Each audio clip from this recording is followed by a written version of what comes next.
what's going on? It's Bill Burr. It's time for the Monday Morning Podcast for Monday, November 3rd, 2025. What's going on? How are ya? Oh, my God, it's the day before the election. You got to get out there and you got to vote. I don't know what's going on in your state, but this is what I want to say. I want to say this right now. I respect your state. I don't have a problem with your state because we are the United States of America. Okay? It is a melting pot, and all the other bullshit that they say that fucking hardcore certain people for some reason don't believe while they say they believe it. They're actually advertising on TV out here in California, which one of my favorite parts of the World Series was them showing hot chicks fucking rollerblading or whatever, skating out in Santa Monica and Venice. It's like, that's the way they used to sell this state. It was called the California Dream. Okay? And I got to tell you, it still exists out here. Okay? But like every other state, we are in difficult economic times. And it has nothing to do with blue or red ties as much as it has to do with industry leaving this country because they didn't want to pay the working man a working wage.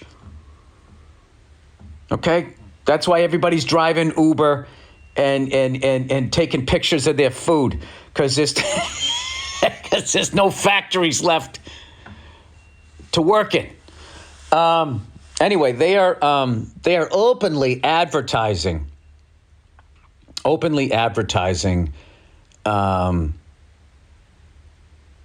of these things, vote yes on 50 to prevent Republicans from stealing another election. And they are literally saying that on television. This isn't the internet. Or if it's the internet, you're like, all right, that's just some over-the-top stuff to get me to click on it. But they are literally saying that on TV where there's rules of libel and slander. You can get sued, and they are just openly saying, it's just fucking unbelievable to me. You know, and then the other side is saying the same thing in their states, which means that stealing elections is happening. They're not even hiding. It's like gambling on sports. Like it's legal now. Weed is legal. Tattoos are removable. Like, I don't understand what the fuck is going on out there, but like somebody in both parties needs to stand up and be like, guys, we have to stop this or this is going to be a civil war. And this is only going to be good for billionaires. All right. Everybody else is going to fucking suffer. We're literally, we're going to kill each other in the fucking streets. So some fucking hair plug nerd can have more rockets to shoot to Mars. Or we could all just chill out and be like, hey, man, you know, there's all different ways you can live your life. And just because I choose to live my life one way, I'm free to disagree with the way you live your life, but I don't want to prevent you from doing it. If you're out there, right, you got a four-wheeler and a fucking semi-automatic weapon and you want to shoot them fucking squirrels full of fucking lead to start your day on your own property and you don't hit anybody, I don't give a fuck. Have at it. You want to take that engine out of your fucking F-250 and stick it in the back of your bass boat? Fucking have a great time. All right? If you're in the fucking city, you want to walk around having a beard, tits, and a dress, I don't give a shit. I don't give a shit. Whatever you want to do is cool. Just don't hurt anybody. Just don't hurt anybody. Everybody respects everybody. You know, like this fucking, I'm telling you, dude, the fucking internet is evil. It is turning everybody against each other. You're even seeing it in stand-up comedy now. Comedians go after other comedians on podcasts. They literally say the person's name. They trash them. I do interviews now. People try to get me to trash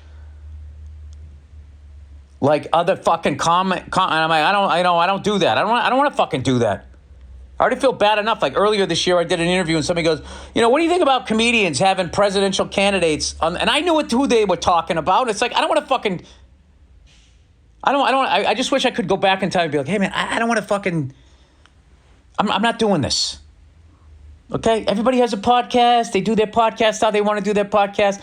I fucking sit there by myself in my underwears talking to myself like a fucking lunatic. All right? So, guys, We're all Americans. Whether you like it or not, we are. We're all Americans. Let's fucking chill out. Let's fucking chill out. Let's stop having these cunts wind us up. You know, all these nerds that own these fucking social media networks, they're literally bullying the entire population now. They're flicking the back of your ear. Every time you go on a fucking social media platform, you're letting a nerd, bunch of goddamn nerds, fucking flick the back of your ear and ruin your morning, ruin your cup of coffee with some phony shit that a bot just sent you. And then you and somebody else, okay, take the bait and you start yelling at somebody else that you would vibe with in the parking lot outside of the Forum, going to a Foo Fighters concert. You'd fucking have a couple of drinks. Now you're on the internet and you're fucking ruining each other's morning. So some nerd can fucking go to Turkey and get a fucking hair system, can get a bigger fucking boat, can do whatever. I don't hear anybody out there on the left or the right that is like, you know, running this country saying anything about bringing people together. I don't hear anybody on CNN or Fox News doing that shit. They are fucking ripping us apart. And I don't even think there's any goal other than let's get clicks and let's fucking make money. And to see that seeping into the stand-up comedy world, dude, like, I don't know. I'm not pointing any fingers, and like, I shouldn't have answered that question. I remember when that person asked me that question, I was thinking like, oh, they want me to trash this person. I was like, so I tried to answer it as like eloquently as I could, but I'm in the future. I have to say shit out loud because I have a medium brain. I'm not dumb. I'm not smart. I got the regular brain. So if I don't say it out loud, like I'm done with sugar, I'm going to the gym. All right? If I don't say it out loud, it doesn't fucking happen. If I just think it, it just sort of just seeps into the fucking ether. So that's what I'm going to do from here on out. Yeah, anyway, it's been a hell of a fucking week. Did you see that shit where they allegedly caught these mercenaries that kidnapped some Venezuelan soldiers, put on their uniforms, and they were plotting, allegedly, to attack a U.S. military ship to start a war down there?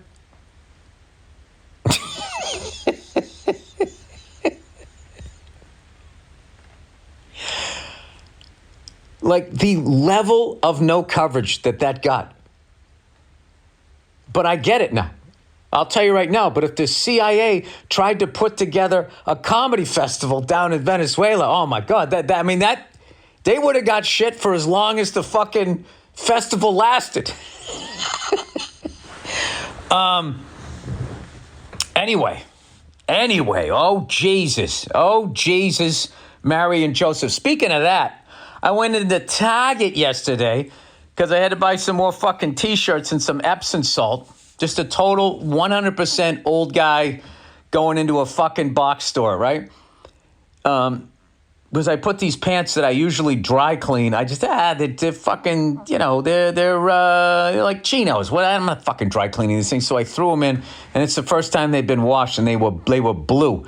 And I washed everything on cold. I don't know what happened. Got all over my T-shirts. They actually look kind of cool. They look a little tie-dyed. They're gym T-shirts now. I used to call them changing the oil T-shirts back in the day when I used to change my oil. You know what I mean? That's what kills me about my old truck, the 68 F100. I want to change the oil. I have the oil filter wrench. I have the whole thing. It makes me feel like, you know, I'm kind of a man, right? But whoever fucking designed the Ford that year, the frame, right where the drain plug is on the oil pan, the piece of metal of the frame is right underneath it. So it just hits the frame and then goes all over your fucking garage. And I talked to somebody about that one time. And they were like, well, that's just how they built them back there. Like the left hand didn't know what the fucking right hand was doing. It's like, really? Didn't somebody just sit down and draw this whole thing? That doesn't make sense to me. Anyway, Plowing ahead. So I go into Target yesterday, November 2nd. Okay. And over the speaker, they were playing Rockin' Around the Christmas Tree. It was 48 hours. We didn't, it wasn't even 48 hours after Halloween. It was like 36 hours after Halloween. Rockin' around the Christmas tree, have a happy holiday, boo, whip-a-doo. I always wondered who did that little slide in the guitar. It sounded like Les Paul to me. Making a little money, you know?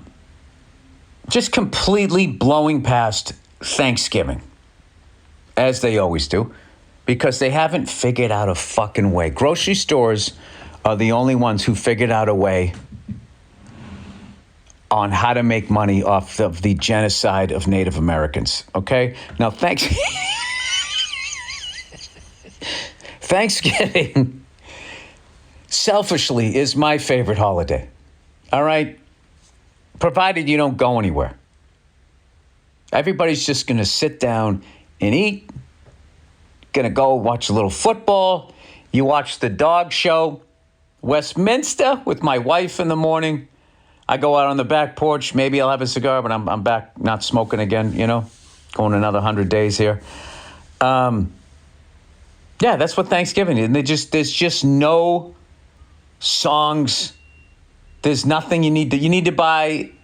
It's also all over the place. It's like whatever you want it to be. There's not like you have to get a Christmas tree. I guess the turkey's the Christmas tree. You know, and then it comes down to all of this stuff. And, you know what I don't like about Thanksgiving? I don't like people who don't cook and then they come on like they're on one of those fucking Food Network cooking shows. And they start talking about how the mac and cheese has to be right. It has to be right or what? You're going to continue not bringing anything to the fucking party?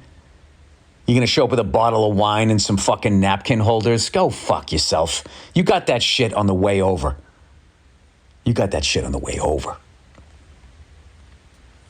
Claire. Right? There's always some loudmouth broad judging the fucking food. Right? The narcissist of the family, and everybody's sort of like placating and just fucking looking over. Did it please this person? I say this is the year. This is the year. I say, you can't tell the person to go fuck themselves, but because any sort of attention they like. What you have to do is you just have to fucking get everybody on the same page to be neutral. If everybody can just be neutral with the narcissist in your family, they will leave in about an hour and 7 minutes. And they'll make a big fucking show of it, and everybody you just have to hold it until they fucking drive away, turn the corner, brake lights disappear, and then everybody can laugh. That's how you do it. I've actually thought about ways of, I'm very inspired by these ICE vans. I feel like if applied correctly, we could really improve this country. And I would start with sociopaths and narcissists. All right? And I think one of the first ways, this is how I would get narcissists.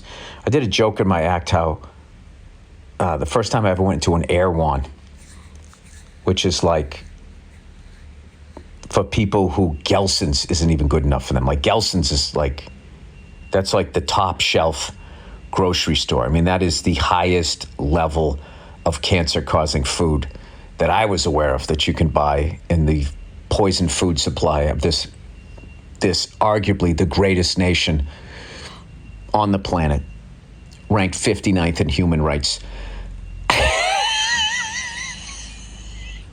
Bring us your poor, bring us your downtrodden. We'll stick them in a van and fucking throw them in alligator Alcatraz.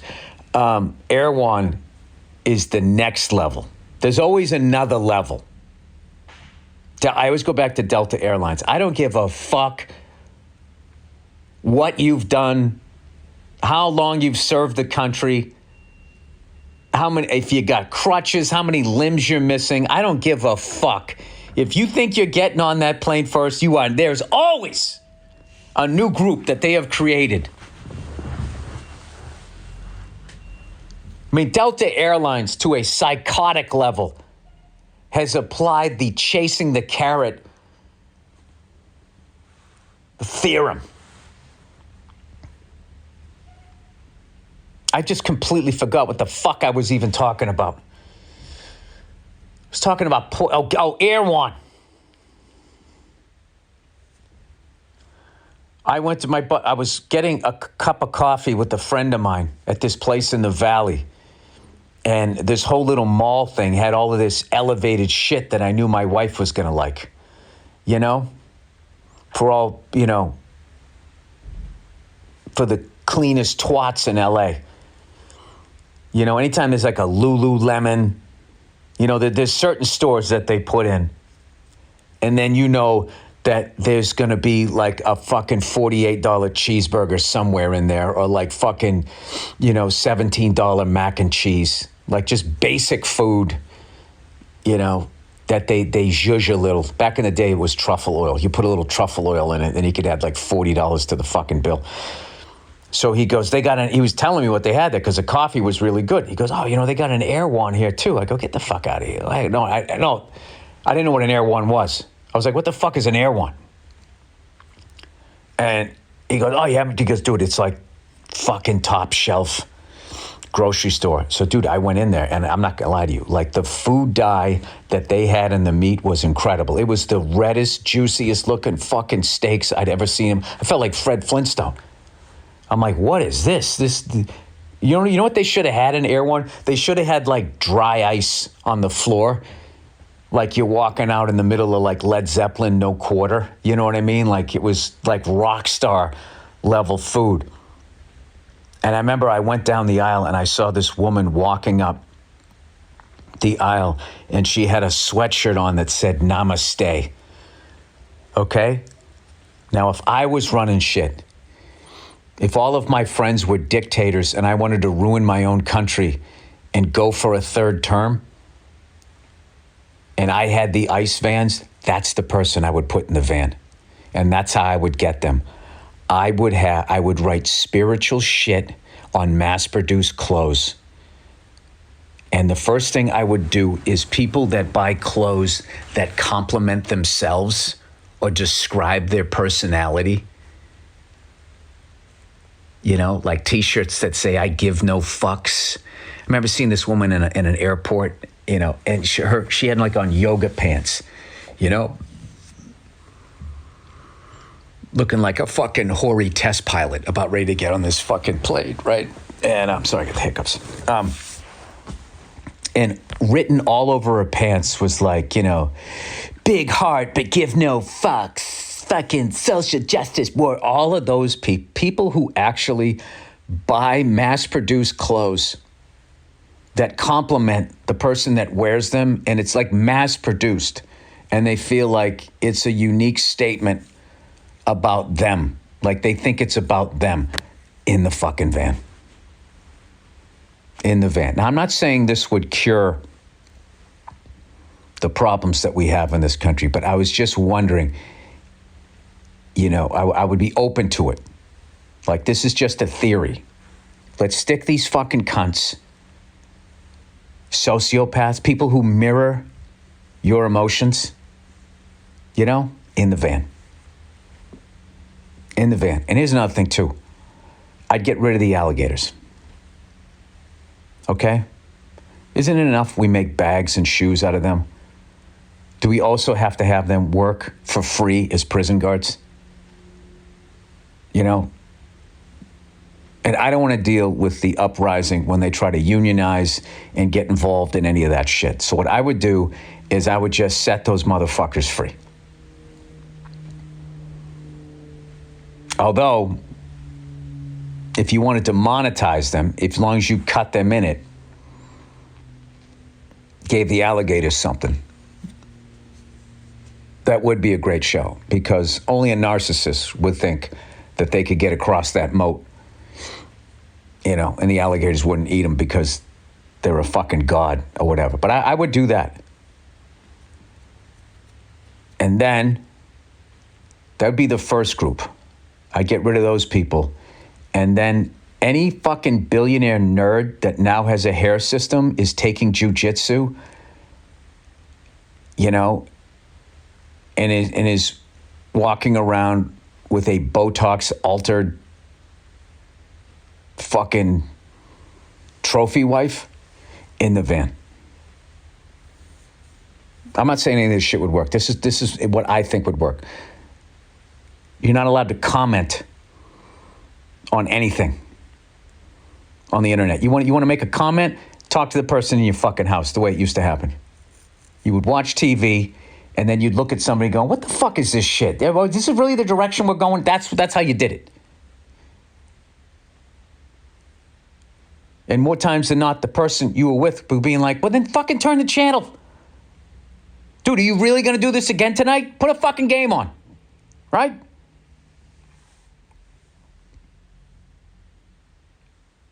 And then I would outlaw all hate groups. You want to hate people? You do it as an individual. You're not allowed to join a group. No more fucking groups.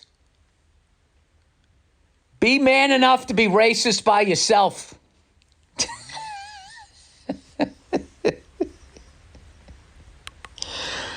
Yeah, that is it. That is it. Okay? No more gated communities. You want to fuck everybody over? You're not living behind a gate. Ain't happening. You can have a gate around your house, but someone can drive up to it. Can drive up to your house and be like, "Hey."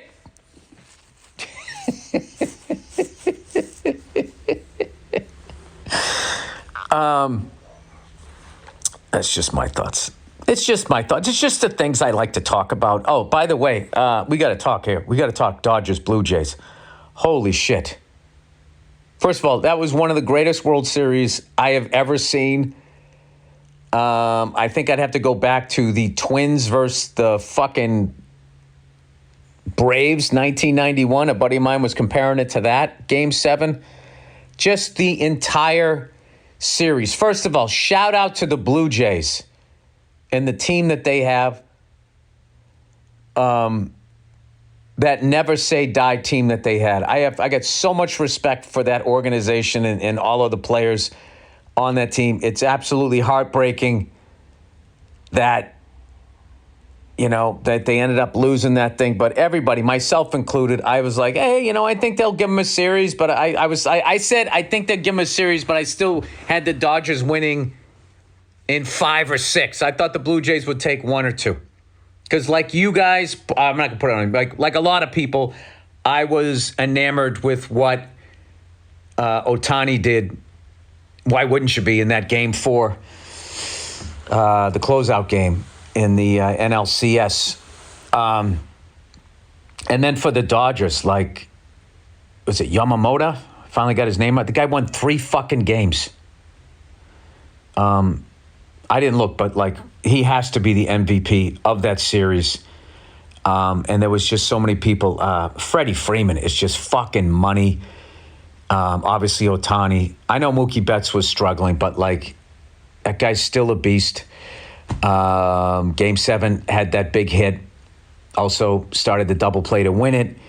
And Miguel Rojas hitting that fucking home run. Oh my God. When he hit that home run in the 9th inning, I was on the phone with a friend of mine. Her daughter was staying over our house, friends with my daughter. So she called to say goodnight. And I was going, and I was right in the middle. I'm like, wow, the Blue Jays are going to win this. And I was talking on the phone. I'm like, yep, they're, they had dinner. Everything's cool. They're in the other room watching blah, blah. And then as I'm talking to her, telling her that everything's okay with her kid, Miguel hits the home run. And I just go, oh my God. She starts going, what? I go, oh, nothing. I go, watching the game. The Dodgers just tied it up in the top of the 9th. I was like, oh my God. I just kept saying, oh my God. That was the quietest, like how quiet that fucking stadium. I haven't heard Toronto that quiet since the last time the Maple Leafs were in the playoffs. You know that grassy knoll they all stand out and they're all jumping up and down and they got the scarves and the flags and then they just start slowly walking away? Like Linus waiting for the great pumpkin. I don't know. Dante, I keep saying Dante. Bo Bichette hitting that fucking 3-run homer. And then the Dodgers coming back. And then they get another run. And then it was 4-3 fucking Blue Jays. I just lost. Oh my God. And then the fucking bases are loaded in the bottom of the ninth. They bring in that other guy at second base. They bring the infield in. Hits it to second base. The guy's running in to fucking win the World Series. And the guy can't get it out of his glove. And then he bobbles it. And then he guns it. Takes the fucking catcher off the plate for half a second. And he got like one spike of his cleat onto home plate before that kid slid in. I think Glavin brought up this point. I never even thought about this, saying home plate is the hardest plate to slide into because it's flush with the ground. I never thought of that. So you got to try to get your foot down without slowing down, creating too much friction. That's why the head first slide is probably the way to go. If you don't mind slamming into all of that catcher gear. I still don't understand why the catcher can't block the plate. You know what I mean? I don't understand that. I don't understand why there's 3 seconds on the defensive player in basketball. I have to walk away from the goal, which I'm covering. This doesn't make any sense. Jesus Christ. How about that fucking guy hitting a 68-yard field goal? Kicking the moon balls, the floaties. It's unbelievable. It is just unbelievable the difference in conditioning of a field goal kicker from this season versus 3 years ago. I'll tell you, I saw him hit. Saw him hit a 72-yarder in pregame. 68-yard fucking field goal. Ridiculous. Ridiculous. The fucking ball was on their own 42. Right? No, wait. Yeah.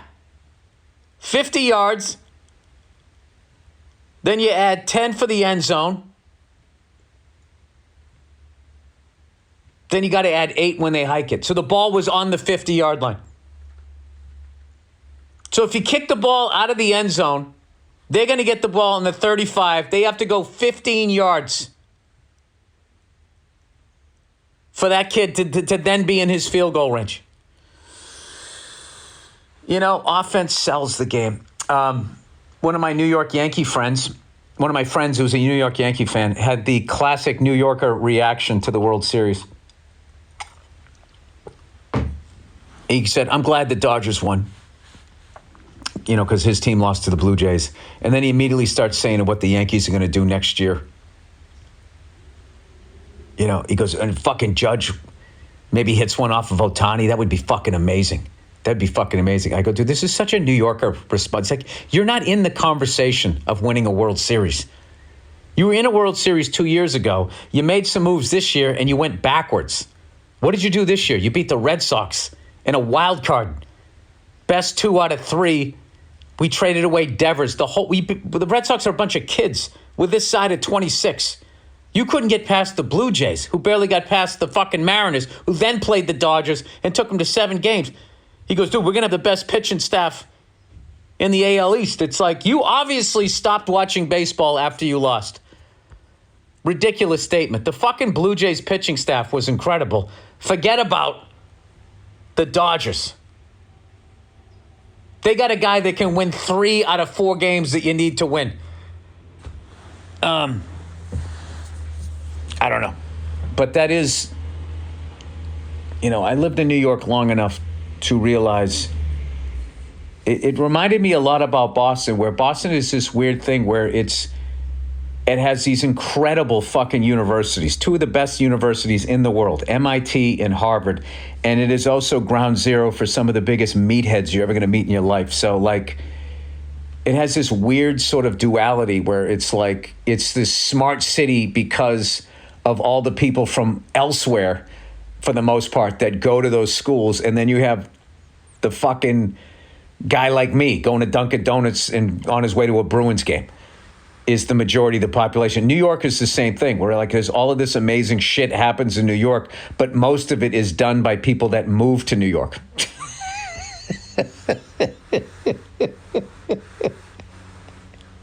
And everybody else is just a meathead eating a bacon, egg, and cheese sandwich, talking about the accomplishments of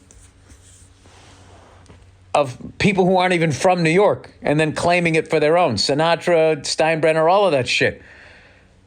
I'll even say comedians. The amount of fucking comedians that came down or came up from Philly, came down from Boston, came up from D.C.,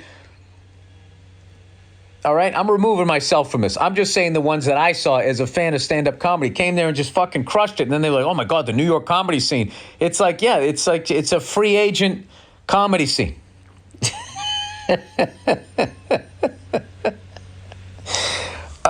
Anyway, I just thought that was funny because I love where the Red Sox are, and I like our chances next year as far as I feel like making the wild card again. It depends on what we do in the offseason, but in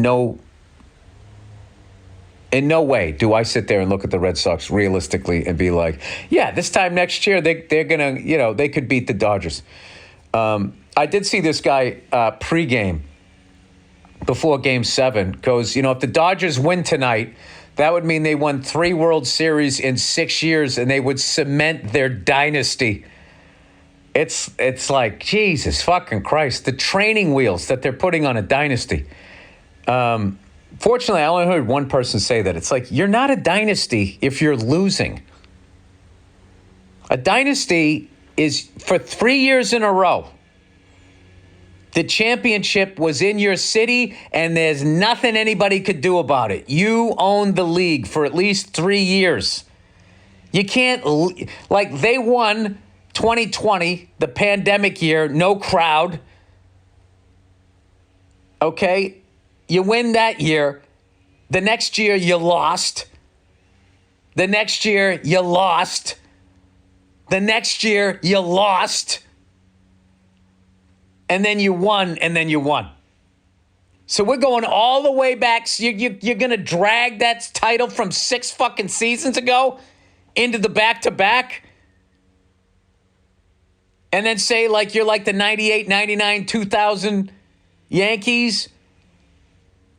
Or the 74, 73, 74, no, 72, 73, 74 Oakland A's? You're not. You're not. The 76, 77, 78, 79 Canadians. 80, 81, 82, 83 Islanders. Those are dynasties. Dude, the fucking Lakers in the 80s won 5 championships. They were not called a dynasty. Because they didn't win 3 in a row. Sorry. That's what it is. The Lakers 2000, 2001, 2002. That was a dynasty. The NBA title was in LA 3 years in a row, and there wasn't a fucking thing the other 29 teams could do about it. The Lakers didn't win and then lose, win.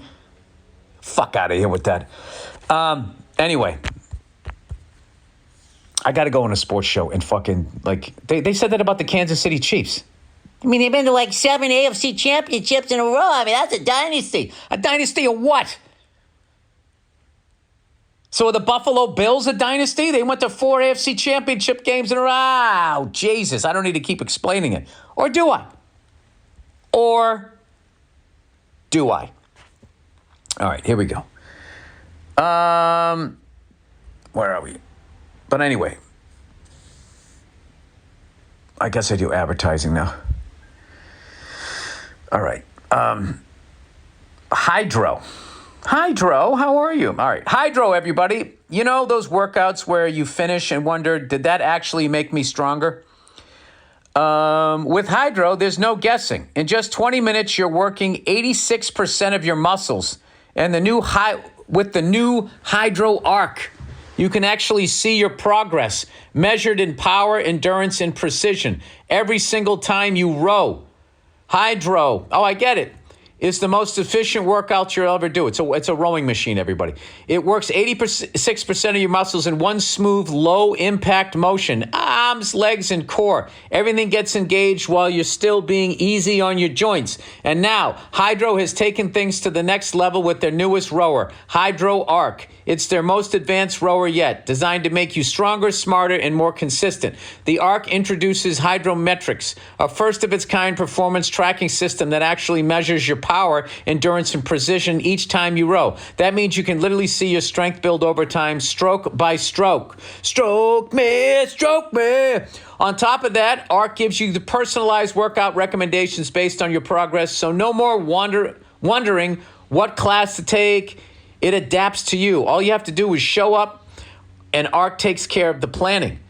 And like every Hydro, you're getting immersive workouts filmed on the water with Olympians and world-class athletes in breathtaking locations around the globe. What more do they have to do to get you off your fucking ass? You'll never get bored. Getting a good sweat used to mean hours at the gym.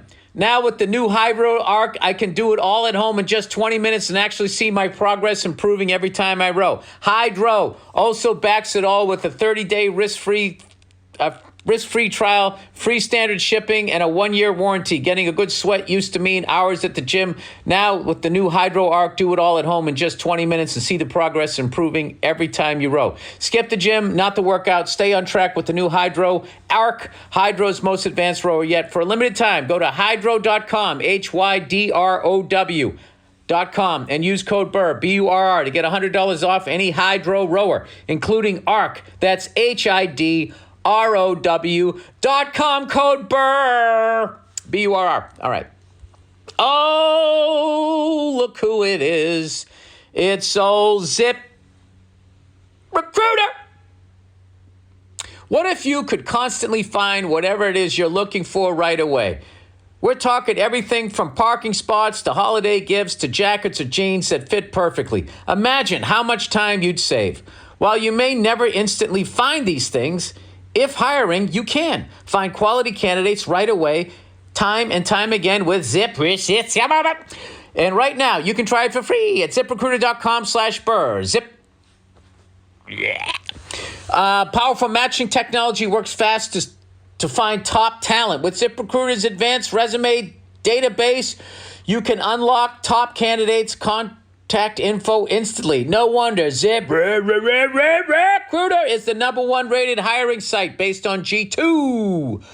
Want to know right away how many qualified candidates are in your area? Look no further than Zip.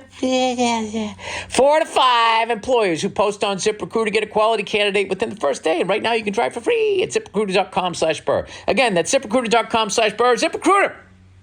Smartest way to hire. All right, please be the last one. It isn't. Jesus Christ. Oh, wow. I guess the controversy must be over. My advertisers are back. Look who it is, everybody. Helix. The Helix lineup offers 20 unique mattresses, including the award-winning Luxe and Ultra Premium Elite Collection. The Helix Plus, a mattress designed for big and tall sleepers, and Helix Kids mattresses designed for growing bodies, endorsed by child sleep experts. Jesus, what a bunch of weirdos they are, huh? Sitting around watching kids sleeping. What made you want to do that job, buddy? Take the Helix Sleep Quiz and find your perfect mattress in under 2 minutes. Helix knows there's no better way to test out a new mattress than by sleeping on it in your own home. That's why they offer a 100-night trial. Gross. And file, for God's sakes. Who the fuck is this? Paging me at 5:46 in the morning. All right, I'm back. Little Biggie Smalls for you there. Crack of dawn and now I'm yawning. Wipe the cold out my eyes. See who's this paging me and why. All right. I can't sing the rest of it or else I'll get canceled. I was just singing along to the song. All right. Helix knows there's no better way to 100 nights. That's why they offer a 100-night trial and a 10 to 15-year warranty to try out your new Helix mattress. 10 to 15 years? No, you get a 100-night trial to try it out, and you get a 10 to 15-year warranty, I guess, if you keep it. Models. Dude, they got models with these things? With memory foam layers to provide optimal pressure relief if you sleep on your side. Models with a more responsive foam to cradle your body. You fucking pussy. For essential support in stomach and back sleeping positions. Plus enhanced cooling features to keep you from overheating at night. I always just picture somebody stealing from their company, and they know at some point the feds are showing up. Just fucking flopping around, sweating. But you can't open the window, right? You have the window open. Then what? You can't go to sleep because when you open your eyes, there's going to be a fucking raccoon standing there staring at you, eating the rest of your sandwich.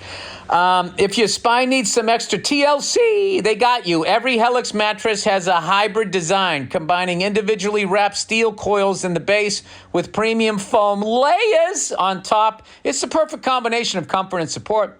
Helix has been awarded the #1 mattress by GQ and Wired magazine. It's even recommended by multiple leading chiropractors and doctors of sleep medicine as a go-to solution for improving your sleep. Go to helixsleep.com/Burr for 20% off site-wide. That's Helix Sleep, HELIXSLEEP.com/Burr. All right. Last one, cornbread hemp. If you skip the advertising, you're going to kick yourself for this one. Cornbread hemp. Anytime I hear cornbread, I think Cornbread Maxwell. Putting the team on his back. Cedric Maxwell for the 1981 NBA champion Boston Celtics. Larry Bird's first. Cornbread hemp. Have you been looking for a natural way to relieve aches and discomfort? The CBD gummies from Cornbread hemp are formulated to work with your body, not against it. Dude, where's the cornbread with the hemp in it? Thanksgiving is coming. Cornbread hemp CBD gummies are made to help you feel better, whether it's stress, discomfort, or just needing a little relaxation. They only use the best part of fucking hemp, the best part of the hemp plant, the flower, for the purest and most potent CBD. Formulated to help relieve discomfort, stress, and sleeplessness. All products are third-party lab tested and USDA organic to ensure safety and purity. Right now, Monday Morning Podcast listeners can save 30% off their first order. Just head to cornbreadhemp.com/Burr and use the code Burr at checkout. That's cornbreadhemp.com/Burr and use code Burr, B-U-R-R. All right, finally, mercifully, into the questions. Now, what are you guys going to do? What are you going to do this week? You're not going to fucking argue with anybody. You're not going to argue with your fellow countrymen. If you live in Arkansas, you're going to appreciate California. If you live in California, you're going to appreciate Tallahassee, Florida. Right? You live where you live. I live where I live. I like you. You like me. We're on the same team. Don't let these haberdash cunts separate you. All right. Cholesterol myths. Dear Bill, feel free to ignore this email. I'm about to give you some unsolicited health advice, which I know you are not a fan of. Yeah, but that's the perfect intro. See the way this person did this? Feel free to ignore it. Blah, blah, they just capitulated the whole fucking thing over to me, which is a power move. Because that means, hey, man, I actually have some information. You want to hear it? Okay, you don't.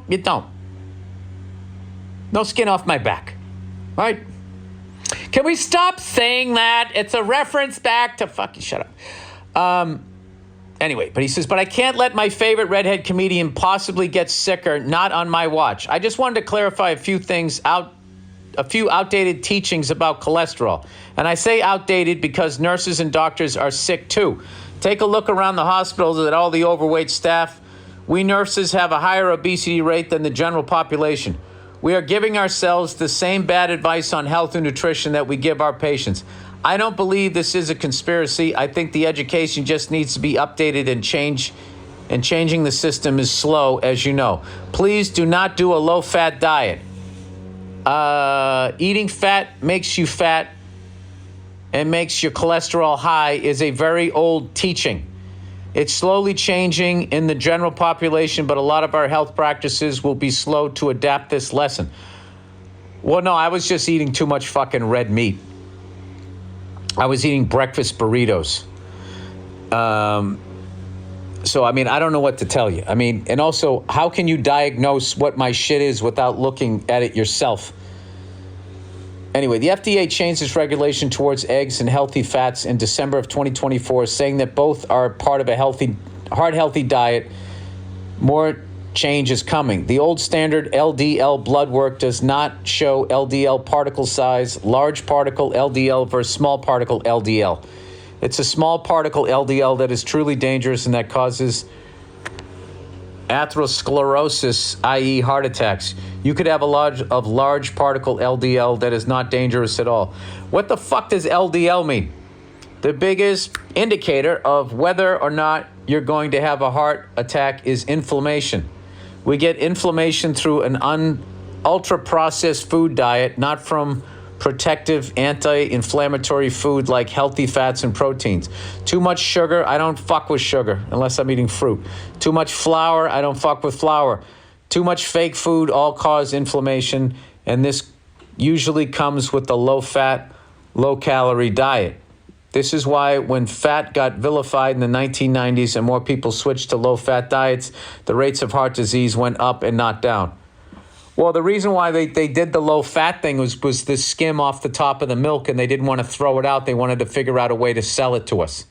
But it was weird because they were also bad-mouthing their 4% milk. There's a whole bunch of shit. Anyway, as a cardiac nurse, I treated many patients who had heart attack with perfect cholesterol levels. The solution, eat real food. This is good shit. I like this here. The food humans have eaten since the dawn of time. Food from plants and animals, the food humans were designed to consume. Eat the food that is in the outer aisles of the grocery store and nothing from the shelves in the middle. That's where all the fake ultra-processed food is. Sorry for a long-winded email. What are you talking about? You're improving my life. And anybody listening who wants to take this information. Not looking for any recognition or even for you to read it on the podcast. I just truly hope you take a minute to hear a less popular opinion. Either way, I wish you the best of health for you and your beautiful family. Thanks for all the free laughs. So basically, the breakfast burrito, the egg part isn't the problem. It's probably the flour tortilla that it's in. The flour tortilla. No, you know, I've been doing green juices, oatmeal, parfaits for breakfast, getting my cardio in, and then I've been eating salads with fucking salmon.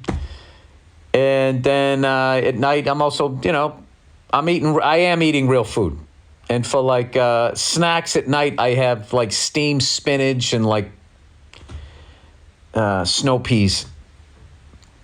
So anytime I get like a craving, I just grab a handful of it and I just shove it in my mouth and I start chewing, and immediately I am satisfied. And my the old freckled belly, it ain't what it used to be, is going down. It's going down. All right, girl asking for money. Hey, Bill Bubble Beer Belly. Just kidding. No, I love fat shaming. I love it. Fucking, you know, gets me to the gym, which is where I am going right after this. Backstory. Over 10 years ago, I used to work with this girl. We were kind of into each other. I left the job before anything. What the fuck is that? What are they drilling outside? Oh, it's a fucking leaf blower. Jesus Christ. Everybody bitches about the helicopters out here. It's the fucking leaf blowers. Hey, what? Oh, fucking. When I used to smoke cigars, I love that I can say that now. When I used to smoke cigars on a regular basis, when I would sit on my back porch, it was like fucking clockwork. The second I would light it and take, you know, the first little, you know, puff, you'd hear wabada, wabada, wabada, wah. You'd sit there. All right. Oh, my God. There's this dude at my fucking gym. I swear to God. I swear to God. He comes in and he wears like he's like skinny and fucking really hairy. Pale skin with like this jet black hair all over his fucking body. He has the tank top where it doesn't go down to the armpits. It goes all the way down to the waist. You know, the fucking, the open area. Jesus fucking Christ, dude. Jesus fucking Christ. He's fucking goddamn. It sounds like he's fucking drilling for oil out there. Anyway, taking a walk here. So this guy's got one of those tank tops with the part that usually just goes underneath the armpits. It goes all the way down to his waist. It's totally open on the sides. And then he wears those fucking short shorts from the 70s. Okay, with like blue shorts with like the white line on the side, and they're like fucking baggy. You know, like when you buy your kids' underwear and they haven't grown into them yet, they're fucking loose around the legs. That's what, except he's an adult. And then he like does these stretches where he's doing down dog, and then he's lifting one leg up in the air, and it's like his fucking junk is gonna fall. I just want to be like, dude, can you put some fucking shorts on? Can you put some, every time I go to the fucking gym, he's always got the giant like exercise ball, and he wears the same thing every time, and he's like bent over backwards on it. Hey, I'll tell you, my fucking gym is wild. It's fucking wild. I'm like, how is no woman bitched about that? Am I going to be the guy? It's like fucking annoying. It's funny. He fucking got these Kurt Rambis glasses on. I mean, there's just like, I don't know. Maybe I should just look at the whole picture and just be like, maybe this guy is just so unappealing as a person that he just has to put it out there, hoping somebody's going to love him. I don't know what it is, but Jesus fucking Christ. Put on a shirt, put on some fucking shorts, cover yourself up and work out. Oh my God. It's fucking terrifying. It's like his fucking hose is it's gonna come out one day. I don't want to be there for it. All right, girl asking for money. All right, sorry, I already started me. Okay, backstory. Over 10 years ago, I used to work with this girl. We were kind of into each other, but I left the job before anything became of it. We remained cordial through the years, and about 5 years ago, what does cordial mean? You occasionally hooked up, or you just occasionally said what's up on social, or she still has your number. Anyway, through the years, and about 5 years ago, we went on a date once, but never really followed up.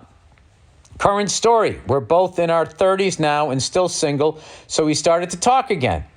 We went on a date 2 nights ago and had a great time. I believe the intention is to take it serious this time, but plot twist. She calls me around 4 a.m. this morning and asked if I could cover her dental bills. Oh, yeah, that's a hard no. I'm usually uncomfortable when people I don't know too well ask to borrow money, but anyway, I asked her how much it was, and she replied $15,000. I told her I didn't have it, which I don't. Who's got 15 grand to give to somebody else you don't even fucking know for their dental work? Anyway, but I'm kind of turned off by the fact that she felt comfortable enough to ask me after one date. Technically 2 dates, but 5 years apart. Buddy, you need to be majorly uncomfortable. You went on one date and she asked you for 15 grand? What is she going to ask you for? What is she going to ask you for when she's actually your girlfriend? She's really nice, and she asked you at 4 a.m., which means she's up worried about this shit, which means that's just the tip of the iceberg. She's really nice. Yeah, people who need 15 grand tend to be pretty pleasant. She's really nice, but I'm not sure how to continue with this. Has anything like this ever happened to you? Has anybody asked me for 15 grand after one date? No.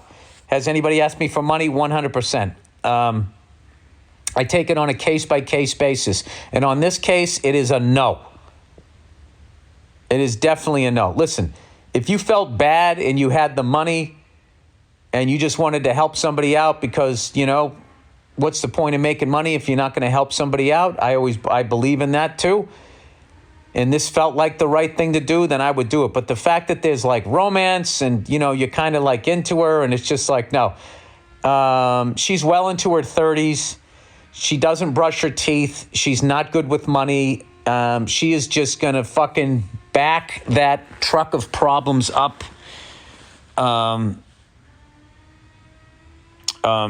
I don't know what fucking level model that fucking leaf blower is, but that's good. I thought they fixed that problem with the fucking whang. I'm going to go down there after this and tell that guy to put on some fucking earplugs or he's going to end up with tinnitus like me. Yeah, I would say I would say don't do it. And I think it's the tip of the iceberg.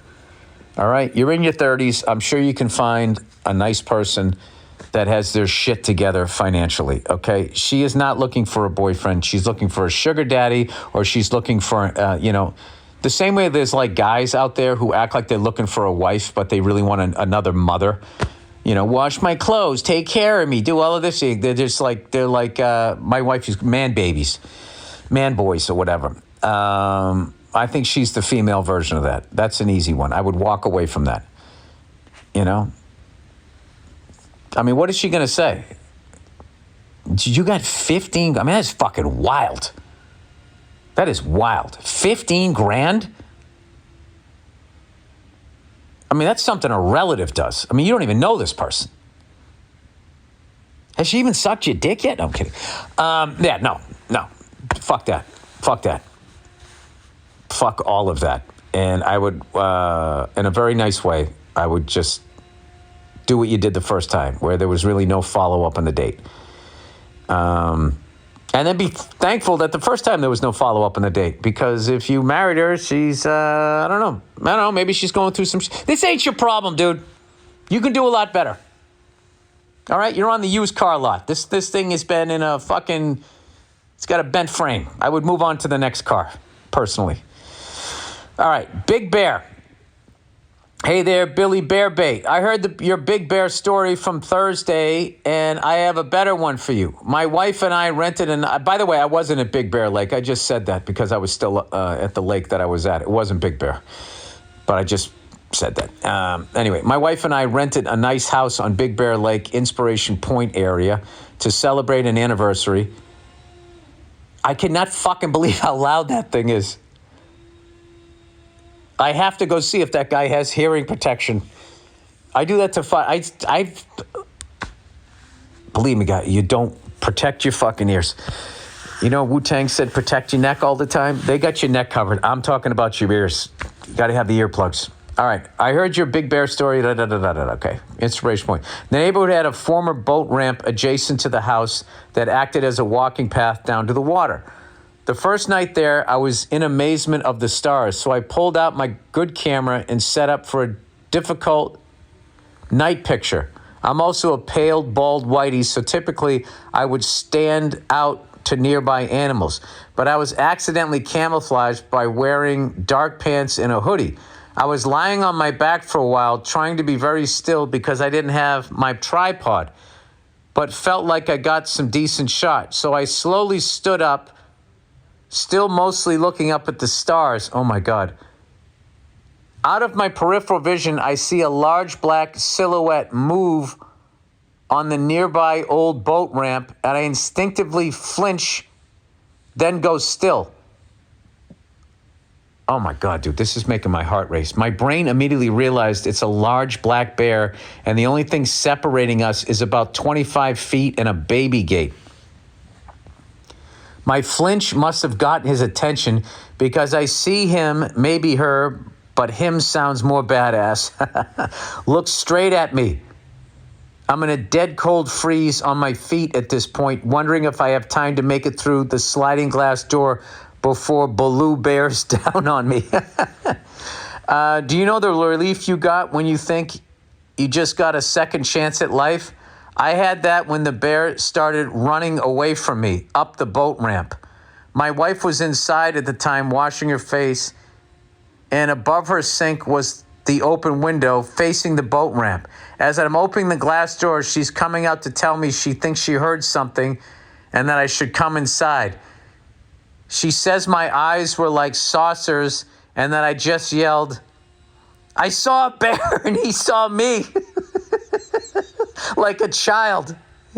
The bear had also set off the motion lights when he ran off, so the noises along with the lights and my reaction had my wife convinced I was telling the truth. Meanwhile, my parents, who slept through the whole incident and they thought I was fucking with them, the next morning I was still amped up and had barely, in quotes, slept the night before.